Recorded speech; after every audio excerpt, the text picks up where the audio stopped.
Turok 2, Seeds of Evil, is what happens when you use all of your best ideas on your first game, then use all of your leftover ideas to make a second. Seeds has the components of a great game, but the overly convoluted levels and the generic hallways between set pieces ruin the atmosphere. The first Turok game used bottleneck areas to seamlessly dump old data and load new areas, but those intermediate areas were always visually unique and fun to navigate. When every transition between areas is a generic cubic hallway with right-angled turns and identical textures, the player gets completely fucked.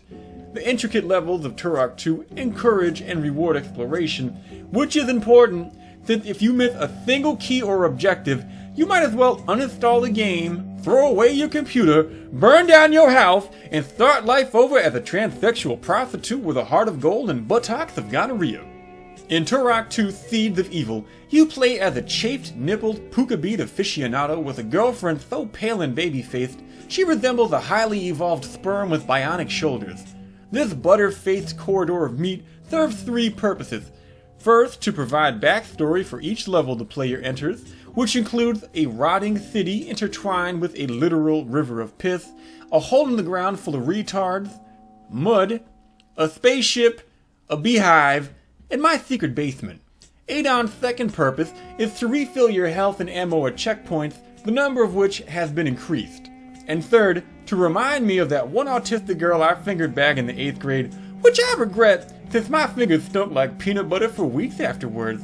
Why peanut butter, you ask? Because that girl was fucking nuts. But enough about that dead-eyed rabbit strangler, and back to the game.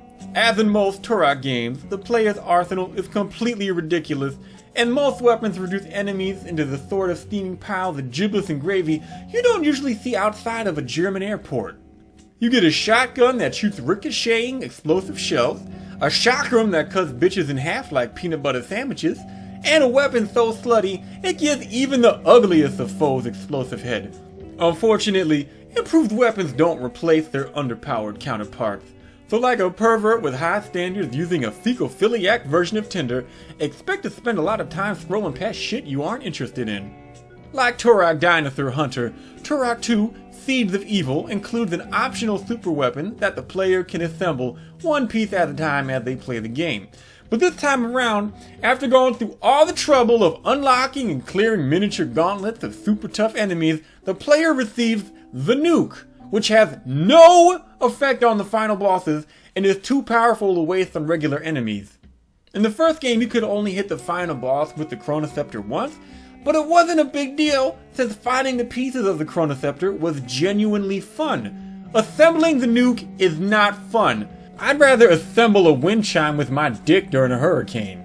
Despite being a bigger game overall, Turok 2 doesn't have any more bosses than the previous game, and they aren't particularly good. These bosses include a ceiling, a bug, another bug, and Jennifer Hepler after losing some weight. At the end of most levels, you're warped back to the beginning because you've missed an objective. On the off chance you actually find all that pointless shit, you'll defend energy totems from enemies that you must have called by their sisters' names during sex because they won't even look at you. In each level the player must find a feather, then use it to tickle the butthole of a ghost until they grant you a special ability. And by special, I mean retarded. These glorified keys range from auto-jumping quickly between areas, auto-jumping slowly between areas, swimming in piss, and walking on piss.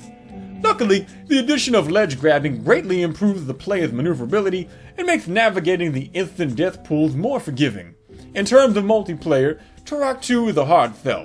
While you little babies were busy collecting autism logos and Banjo-Kazooie, I was busy spanking my monkey in Turok 2 multiplayer, and also in the cupboard under the sink. While a glitchy co-op mode was also available in the original game with cheats, the only way to share the experience of Turok 2's single player with a friend is to spoon naked with them while they play. At least, that's how I like to do it.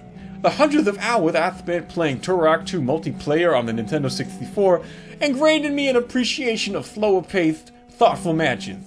Unfortunately, competitive multiplayer of this new port is currently a Twitch fest where you won't be able to hit anyone. Enemies strafe too fast to reliably hit with small arms, and most matches boil down to who could spawn with a cerebral bore first, rather than who was the best. Monkey Tag is still lots of fun though. A monkey tag. One player transforms into the type of cuddly little chimp you don't usually see outside of instructional Taiwanese cooking videos and has to reach a goal that everyone else can see. The goal moves every time the monkey reaches it or is killed by the other players. While actually shooting the monkey is a bit of a mess right now, going apeshit and running around under other players' legs is still as fun as it always was. Tons of maps are included, and they're just as fun as they were back in the day. The asking price of $20 is a bit much, so I'd suggest waiting for a half-off sale before buying it. Overall, Turk 2 is okay, but not as good as the original Turk from Scrubs. Thanks for your time and bye!